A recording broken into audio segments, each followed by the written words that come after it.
Merci, Monsieur le Président. Merci à vous, Patricia. Je vous retrouve ici, ça me fait grand plaisir. Oui, effectivement, j'ai fait 5 mandats. J'étais un cumulard. C'était très bien comme ça, parce qu'au moins, on apprend beaucoup de choses quand on est dans une commune et qu'on monte au niveau national. Et ça soude, je dirais, la nation et la cité. J'étais aussi membre pendant 5 mandats de la Commission des Affaires étrangères. J'ai fait de nombreux rapports sur les problèmes des défis en Méditerranée, et notamment sur les problèmes du terrorisme. Et membre de la Commission des Affaires européennes, je connais un peu les arcanes du droit européen. Et donc, lorsqu'on m'a demandé de parler du Yémen, j'ai quand même fait couille aïe aïe. Je ne suis pas allé au Yémen.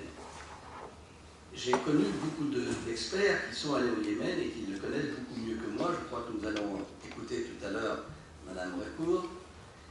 Mais je connais quand même un peu la région, l'Arabie Saoudite, la Jordanie, la Syrie, la Turquie, le Kurdistan. Donc j'ai quand même, bien sûr, le Liban, je l'avais oublié, cher au cœur des Français.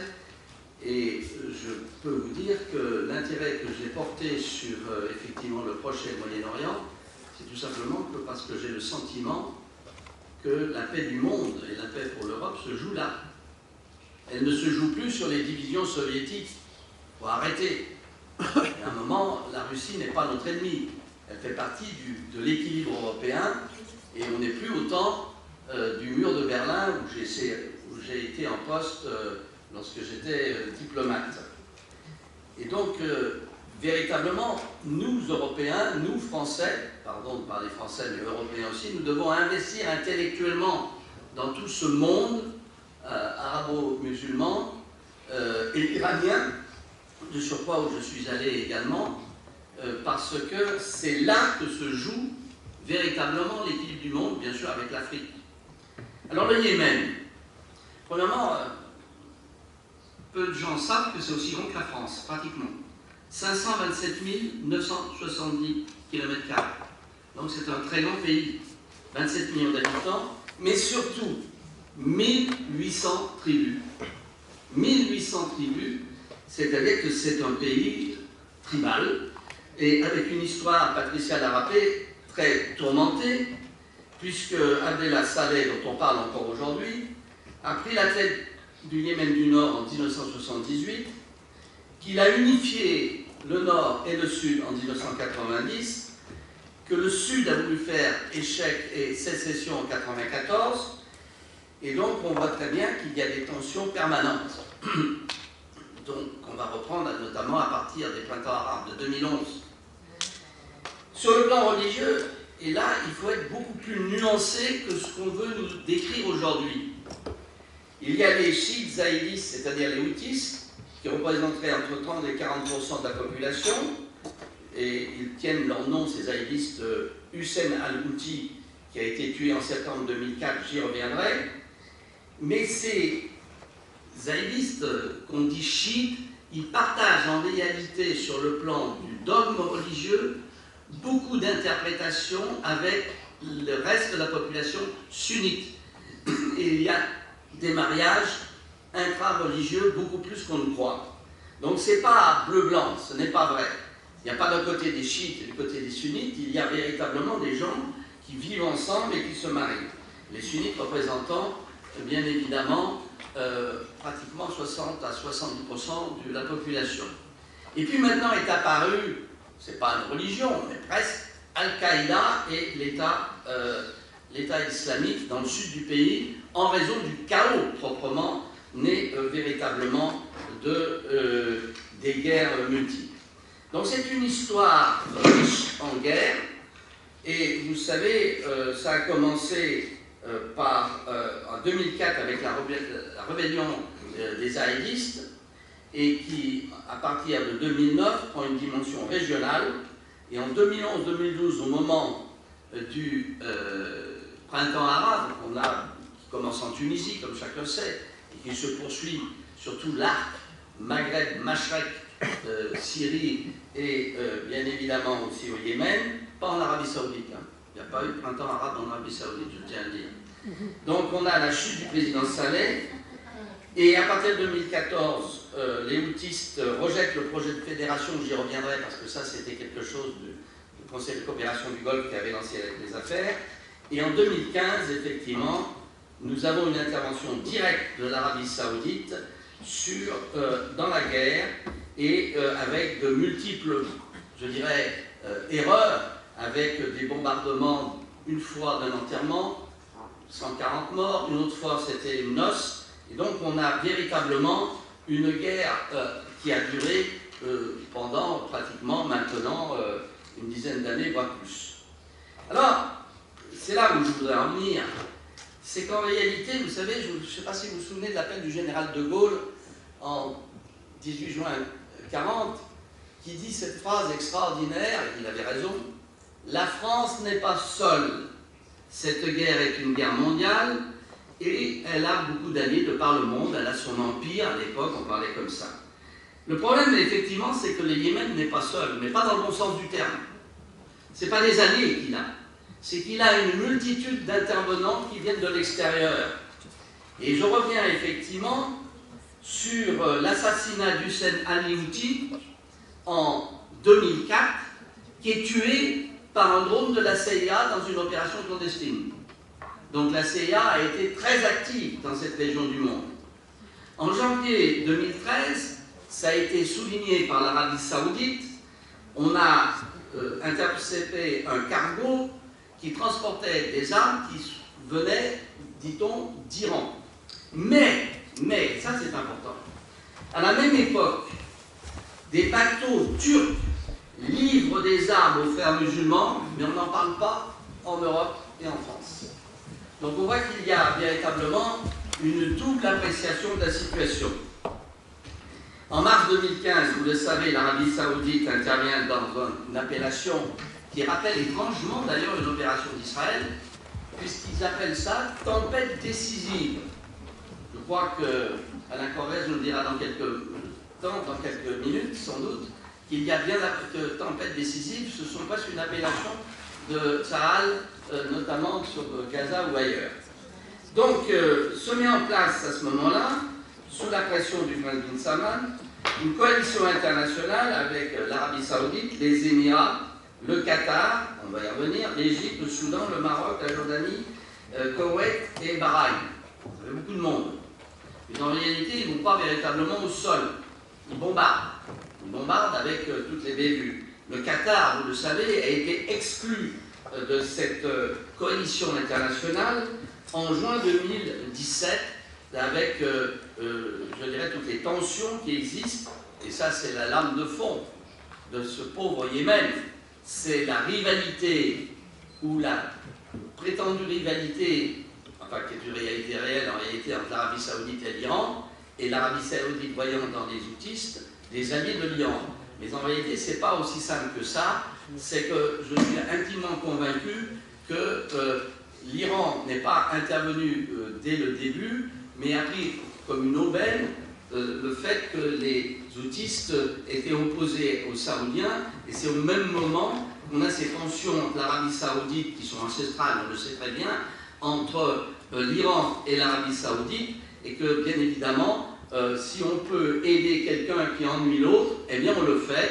On a vu ce système de guerre par proxy, notamment en Syrie. Le drame de la Syrie, c'est qu'il y avait bien sûr difficulté dès le début, mais que c'est devenu une guerre par proxy, où chaque camp essaye d'armer des rebelles ou des prétendus alliés contre l'autre pour, je dirais, continuer la lutte qu'on a des puissances entre notamment l'Arabie Saoudite, l'Iran et la Turquie. N'oubliez pas la Turquie dans l'affaire de la Syrie.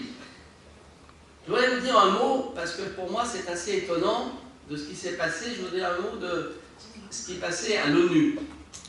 Car depuis maintenant des années, l'ONU, bien évidemment, s'intéresse à la situation au Yémen, et il faut le savoir, deux résolutions importantes du Conseil de sécurité. La première, qui est du 26 février 2014, c'est la 2140, c'est elle qui met en place le comité des experts et qui pousse à trouver des solutions politiques, mais qui met aussi en place des systèmes de sanctions, et qui a été notamment réaffirmé par la 2216 de 2015, du 14 avril 2015.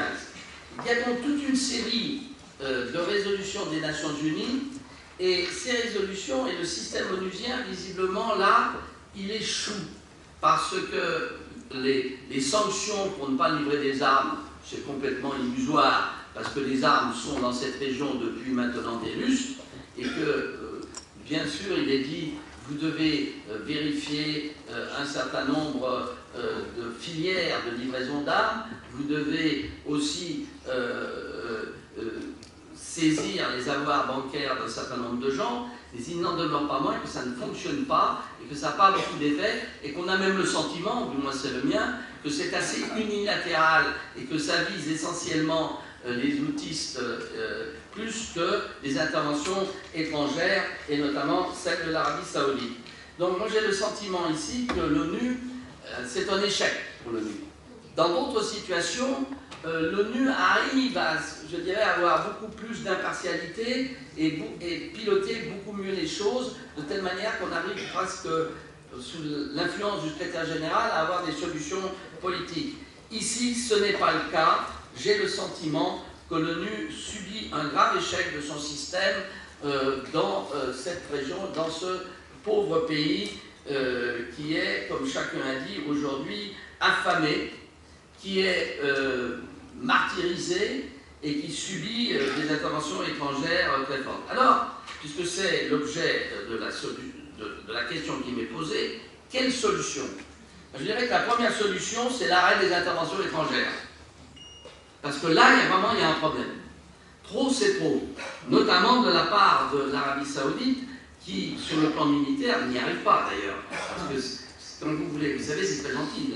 Les guerres modernes, on a vu ce qui se passait avec les Américains au Vietnam, qui bombardaient, mais n'empêche qu'il faut aller sur le terrain. Donc bombarder, c'est une chose, mais ça ne résout pas les problèmes, et ils n'ont pas de victoire militaire, les Saoudiens. Bien au contraire. Et puis, derrière, on voit très bien que ce dont ce pauvre pays est victime, c'est des tensions qui existent entre l'Arabie Saoudite et l'Iran. C'est là où ça devient névrotique de la part, et je le dis, de la part de Riyad, qui voit la main de l'Iran un peu partout. Bon, vous savez, les États n'ont pas d'amis. Et donc, à ce titre, je ne dirais pas que c'est du bleu et du blanc. Mais il est outrancier de dire que l'Iran est intervenu ab initio dans ce conflit. Ce n'est pas vrai. Nos experts nous l'ont dit, c'est qu'en réalité, ça a été un effet d'aubaine, mais qui ne sont pas véritablement intervenus. Et il y a une différence idéologique entre la religion des haïdistes, qui ne sont pas de la même religion chiite que les Iraniens. Il y a une différence forte sur laquelle les experts de l'islam vous en diront plus que moi. La solution, il est simple, c'est qu'on sait très bien que les houthis ont pris Sanaa, notamment à un moment, parce qu'ils voulaient une certaine autonomie. Vous savez, les haïdistes, ce sont des gens du Nord, qui sont dans les montagnes, qui sont des guerriers depuis des siècles, et qui se sont sentis, notamment par l'apport du président Saleh, qui se sont sentis délaissés. Et donc, ils voulaient une part du gâteau, et c'est la raison pour laquelle ils sont rentrés en rébellion au début. Mais ce qu'ils voulaient ensuite, lorsqu'il y a eu ces conférences pour donner au Yémen une constitution, c'est bien sûr d'avoir plus d'autonomie, c'est-à-dire d'aller peut-être vers la fédération, mais surtout d'avoir un accès à la mer, c'est-à-dire de pouvoir commercer. Et là, très franchement, je ne vois pas pourquoi on le refuserait. Je le dis comme je le pense, parce que je pense que ça serait une solution importante. Alors, qui peut aujourd'hui, en termes d'hommes, et là je parle sous le contrôle des gens qui connaissent beaucoup mieux le Yémen que moi, on parle beaucoup chez un certain nombre d'experts que quelqu'un qui pourrait faire la liaison entre les uns et les autres, c'est le fils du président Saleh. Je ne parle pas de son neveu, qui est d'ailleurs à l'étranger, mais je parle de Ahmad Ali Abdallah Saleh, qui est actuellement résident surveillé à Abu Dhabi et qui pourrait être peut-être le médiateur et l'homme qui pourrait compromettre de telle manière que la paix revienne au Yémen. Ce qui est certain, c'est qu'aujourd'hui, les intérêts, et notamment la situation de l'Arabie Saoudite en elle-même, est à mon sens un obstacle important à la paix, parce que ça voudrait dire de la part de l'Arabie Saoudite qu'elle s'est trompée. Et vous savez que pour qu'il y ait de la part des dirigeants d'un État la reconnaissance d'avoir fait une erreur stratégique, c'est pas toujours à l'évidence, surtout quand on a une continuité monarchique. Ça arrive dans un certain nombre d'États, que ce soit les États-Unis qui changent de président régulièrement, et que le nouveau président a envie de faire différemment. Je ne parle pas de ce qui se passe en France, c'est autre chose. C'est beaucoup plus complexe que ça, parce que là, je ne sais pas trop quelle est la politique étrangère du gouvernement français aujourd'hui, que je ne veux pas critiquer ici, parce que je serais trop long. Je pense que ce qui va être le plus difficile, ça va être la prise de conscience chez les dirigeants saoudiens que l'intervention militaire ne mène à rien et qu'à un moment, il faut savoir renoncer à la force pour trouver une solution politique. Je vous remercie.